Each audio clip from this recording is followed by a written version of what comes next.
y vamos a tratar durante 35 o 40 minutos la situación de España, de los vientos de cola, de si se han acabado y cómo están nuestros principales mercados exteriores, ¿no? Al final, Gonzalo, un poco el título que tenemos de esta ponencia era el superávit que estábamos teniendo comercial y de cuenta corriente española, que no era muy normal. La verdad es que desde mediados del 2013 a España le han ido las cosas bien y estamos en el 2018. Se ha comentado en la primera parte de la jornada que quizá esos vientos de cola se están acabando, que le han ayudado a España a llegar al 2018. ¿Cómo lo ves? Yo oigo que se está acabando el viento de cola desde que empezó. Sí. Entonces, bueno, asumo que hay personas que quieren que esto vaya mal, pero no es mi caso, ¿no? Bien, miren, vientos de cola.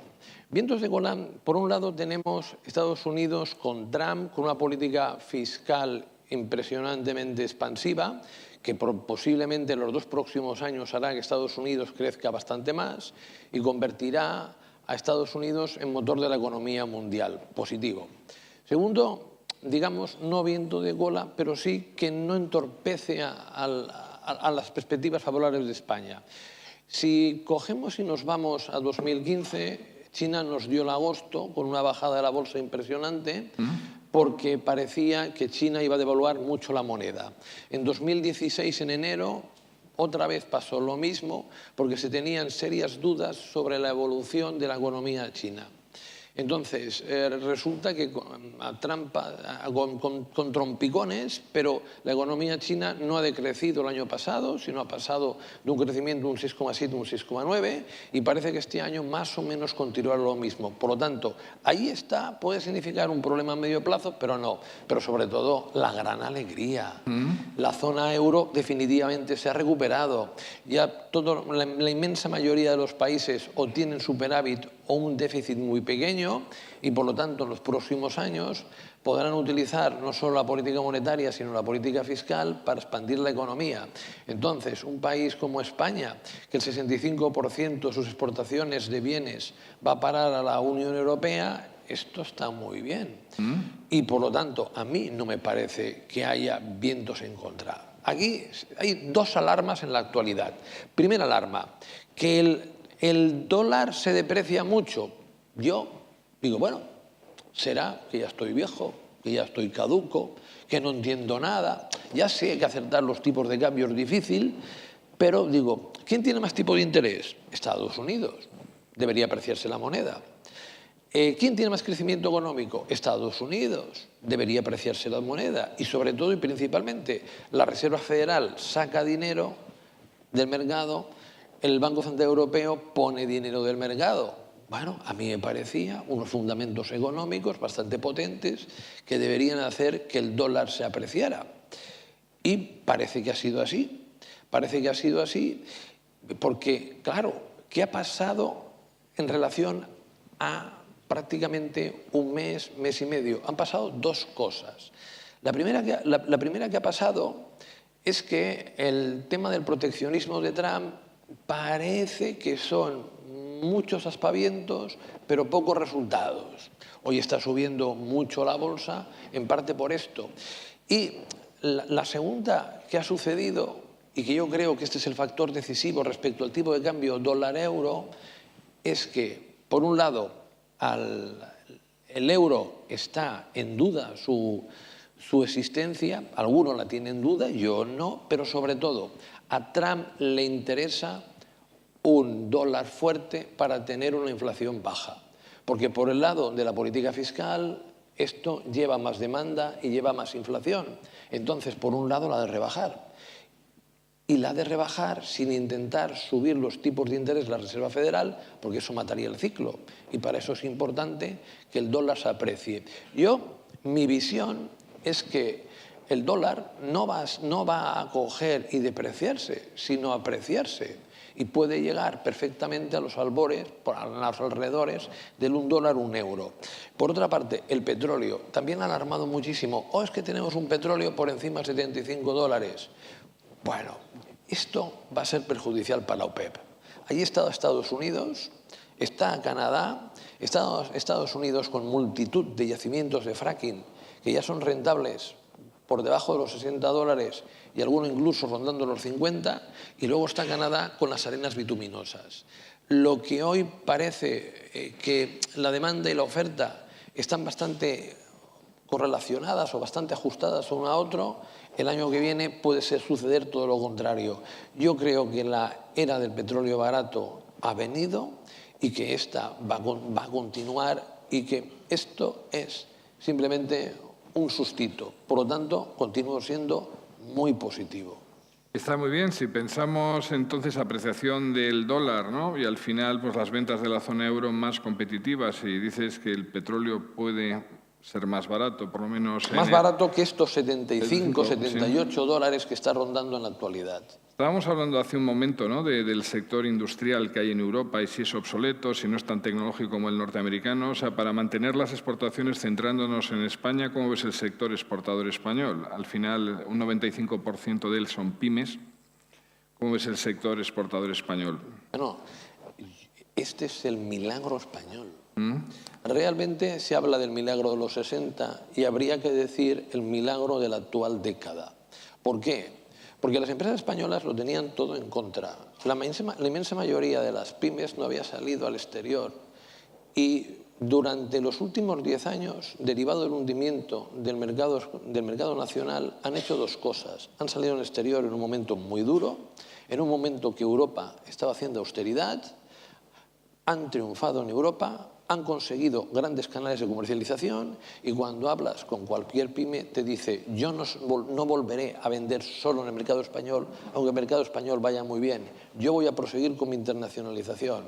Claro, cuando yo miro los datos de incremento de las exportaciones de bienes y veo que España es el tercero y que el año pasado entre los mejores de los países principales del mundo era el primero en incremento de exportaciones de bienes, es que esto ha cambiado y están sucediendo cosas muy interesantes. Entonces dicen, bueno, el tercero, con un incremento del 8,9% de las exportaciones el año pasado y solo por debajo del Reino Unido y Japón, que depreciaron su moneda el año anterior. Por lo tanto, seguramente hubiéramos estado a su nivel o incluso superior, porque nosotros el año anterior vimos apreciada la moneda. ¿Qué hace España? Bueno, yo miro las exportaciones de España y veo que tiene automóviles, que tiene sobre todo bienes de equipo, que tiene productos químicos, que tiene semimanufacturas y es el típico patrón de exportación de un país desarrollado.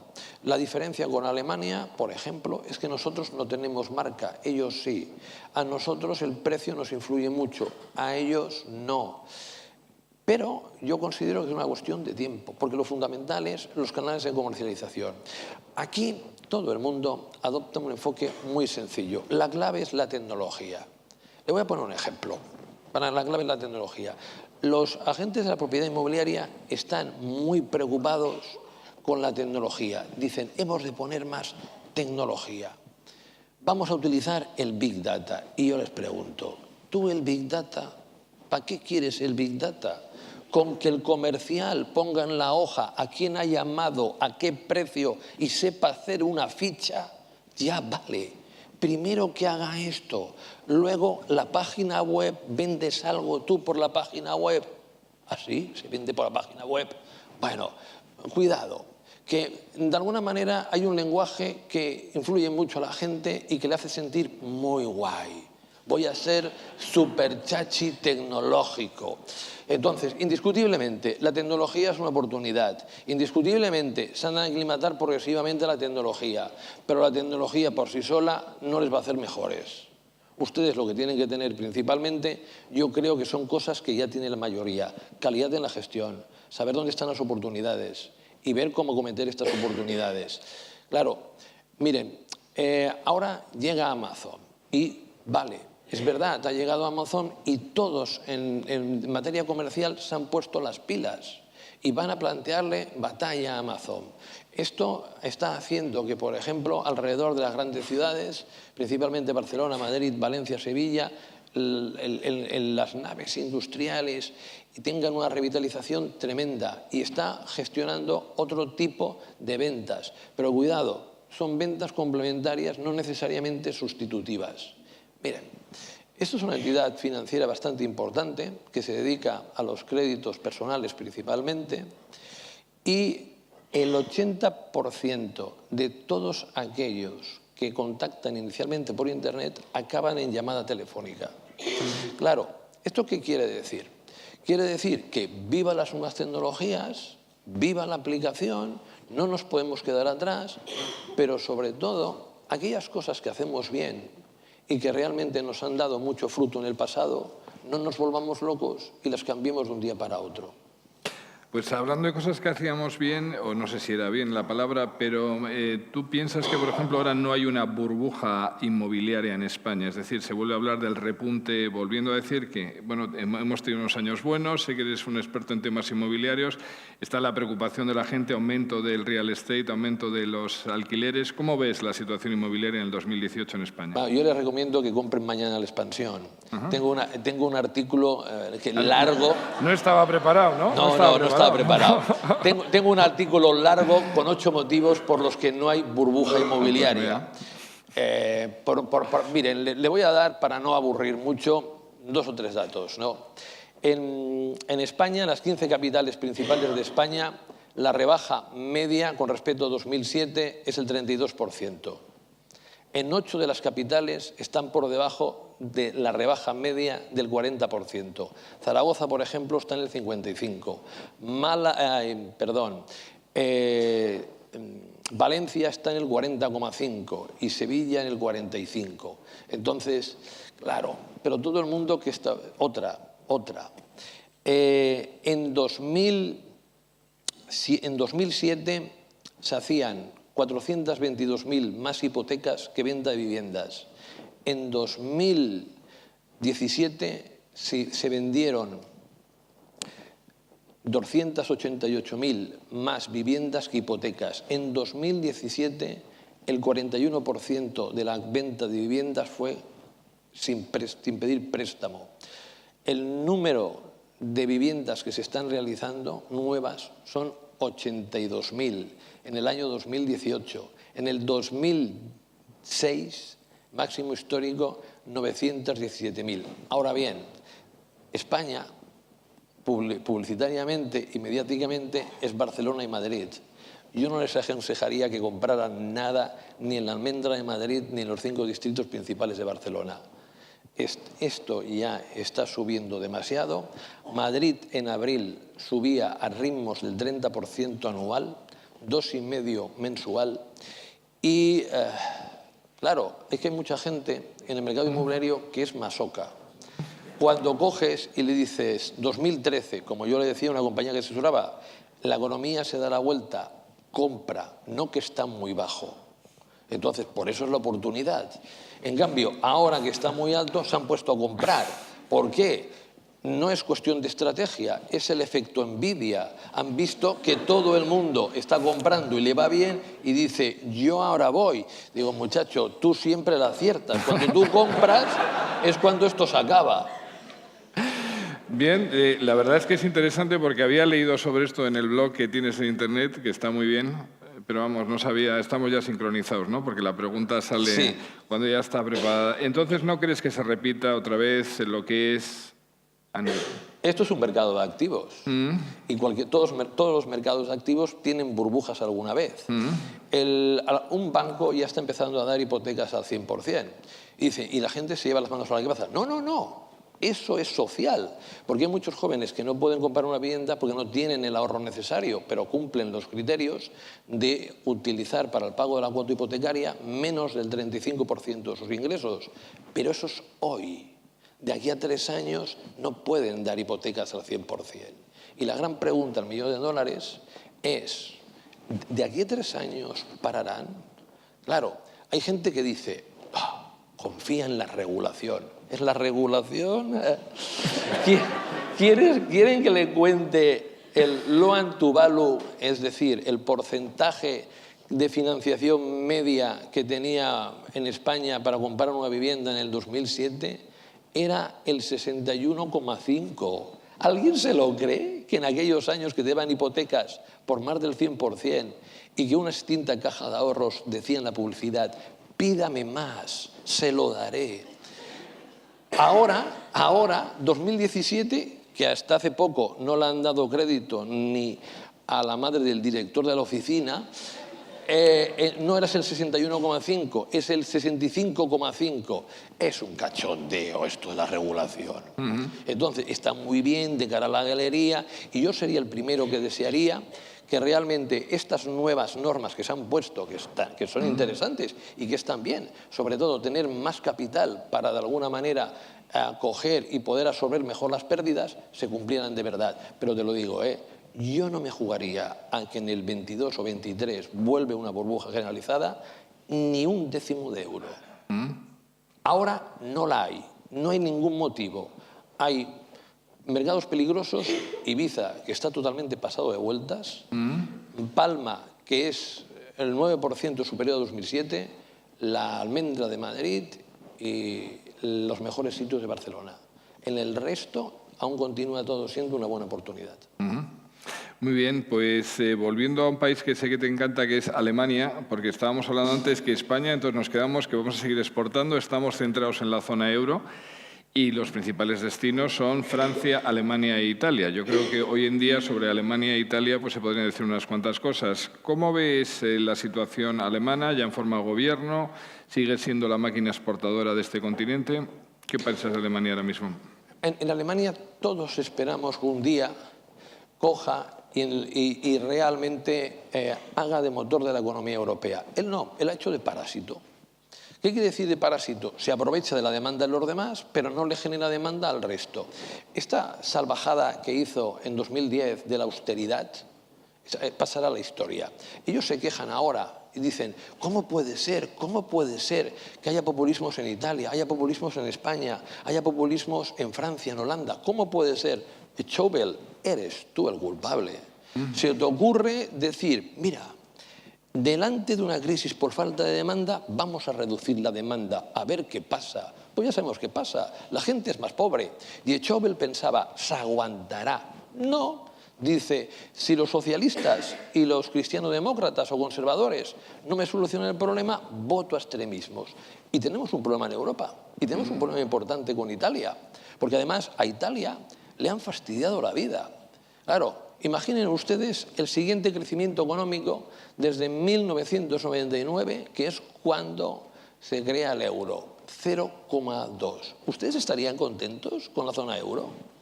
Y la zona euro les dice, mire, su modelo basado en una gran deuda pública, no peligrosa. La deuda pública de Italia está ahora en el 133% del PIB, pero no es peligrosa por la sencilla razón que es financiada prácticamente en su totalidad por las familias italianas, no como la griega. Italia, la financiación de deuda pública interior es bastante superior incluso a España.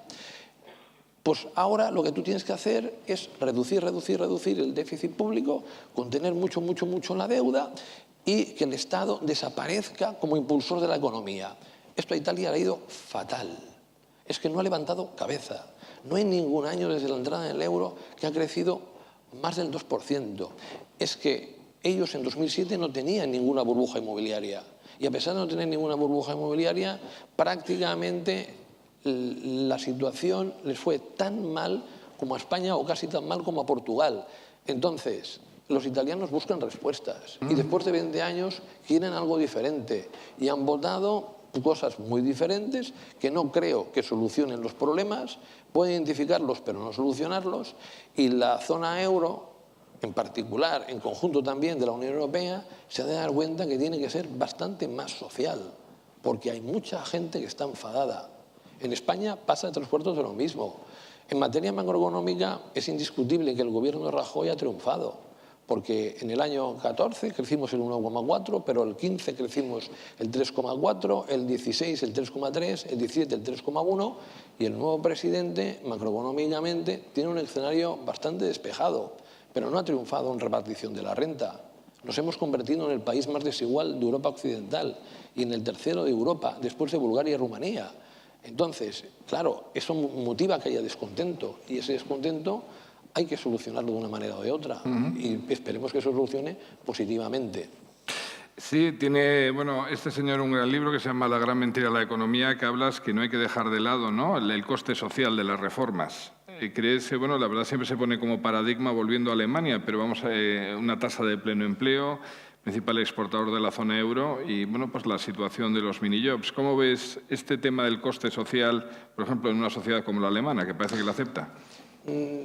Bueno, en los periódicos sale muchísimo, de los alemanes, sale muchísimo esta doble Alemania.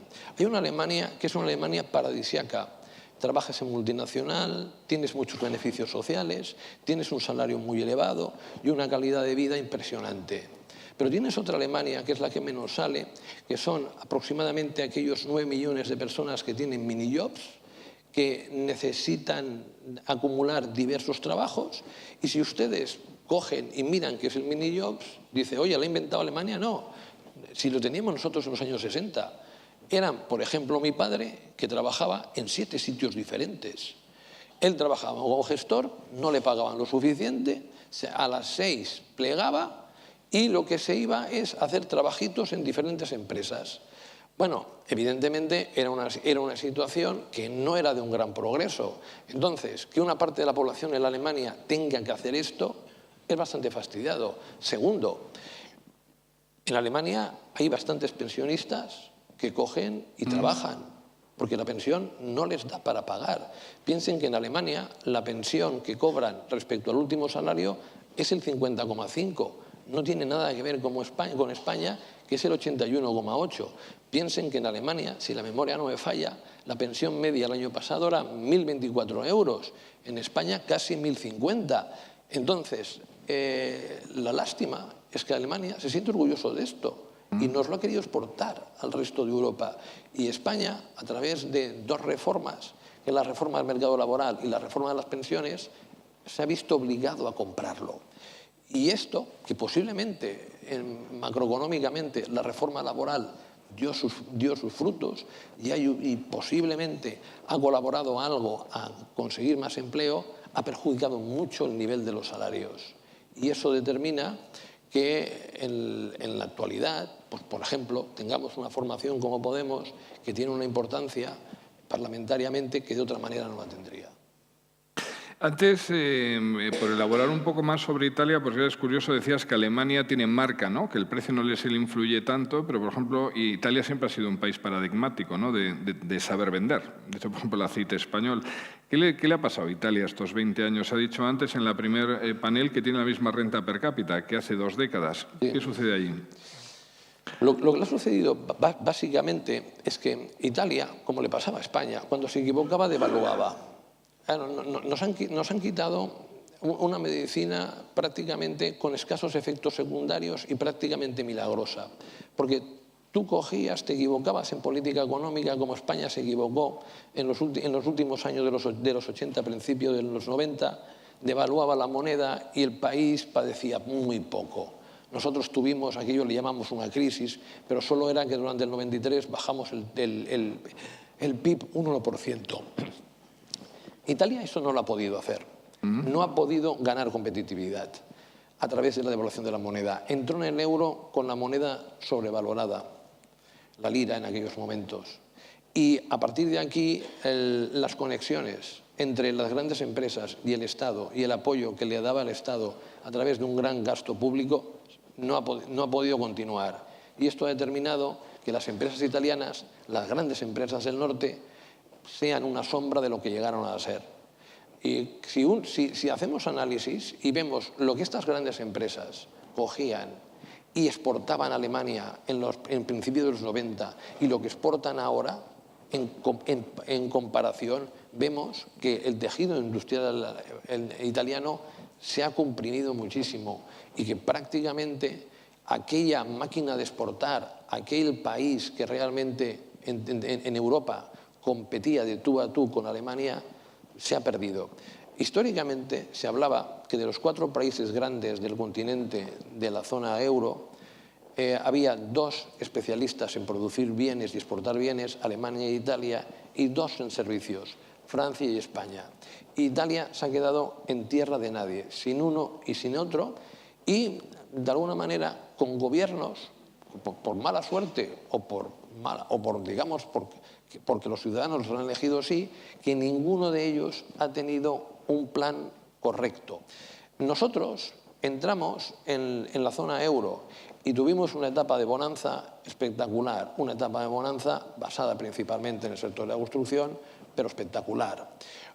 Una vez estalló la burbuja, nos hemos vuelto a reenganchar por este efecto empresarial que lo hemos dicho, pero es que en Italia, en todos estos años, no ha disfrutado de la bonanza y, en cambio, se ha visto perjudicada casi tanto como España en los años de pérdida.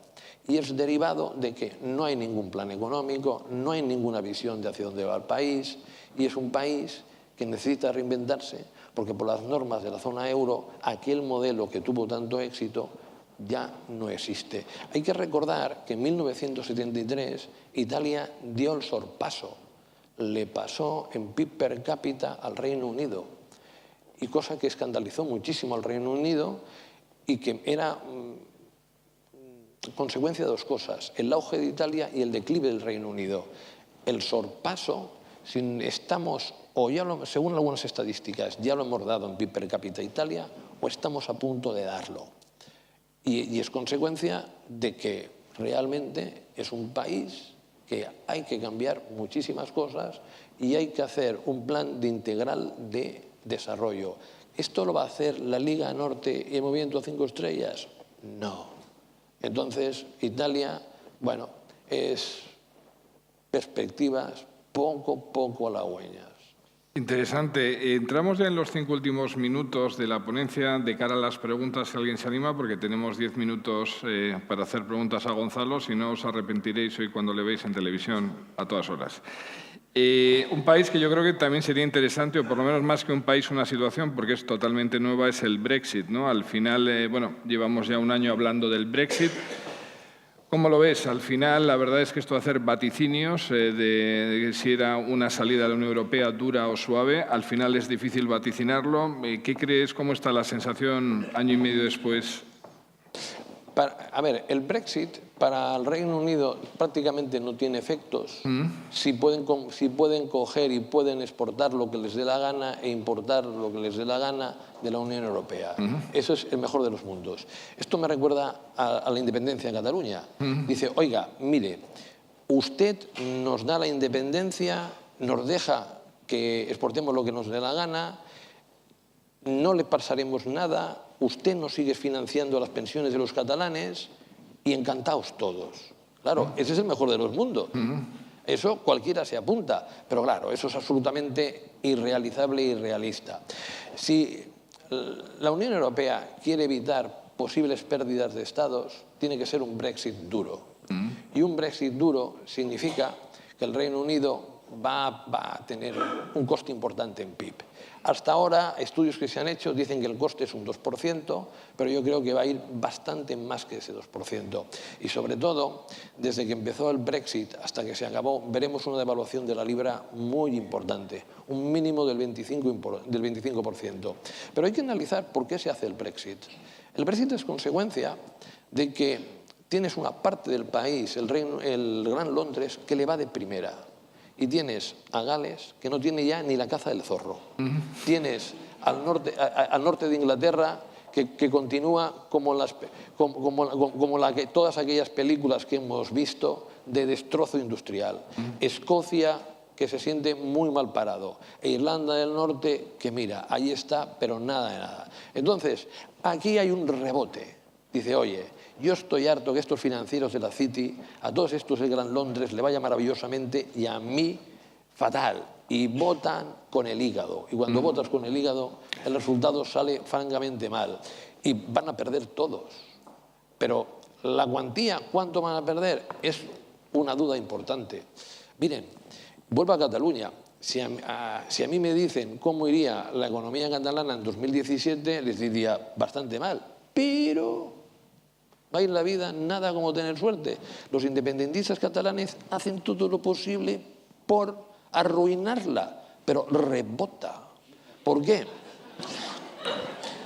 El año pasado en Cataluña resulta que sí, la demanda interna baja, que sí, los turistas vienen menos, que sí, la gente coge y gasta menos, e incluso los independentistas, también ellos, sacan el dinero a otros sitios de España. Muy curioso, ¿eh?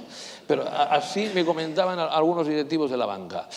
Pero resulta que como el mundo en general va mucho mejor, Cataluña exporta la tira. En pleno octubre y noviembre, el puerto hace récord de transporte de mercancías. Y el año pasado, de forma increíble, haciendo todo lo posible por hundir Cataluña a los independentistas, Cataluña crece al 3,4, mientras que España crece al 3,1. ¿Por qué? Porque Cataluña está exportando 72.000 millones de euros en bienes, Andalucía el segundo 33.000 millones, el tercero Madrid 32.000 millones. Entonces, claro, este es un ejemplo de que tú lo puedes hacer muy mal económicamente, pero lo importante es tener suerte. Hoy miren, porque hoy es un día importante. Dicen, qué bueno tenía Mariano. Bueno, algunos de ustedes dirán, no hacía nada, pero no era importante. Él tenía mucha suerte, no un trébol de 4 hojas. En la Moncloa había criado un jardín de tréboles de 4 hojas. Y claro, a mí dice, oye, por favor, que Sánchez no sea Zapatero. ¿Por qué que Sánchez no sea Zapatero? Porque el pobre hombre, la economía no sabía, no le interesaba, pero lo más fastidiado es que era gafe.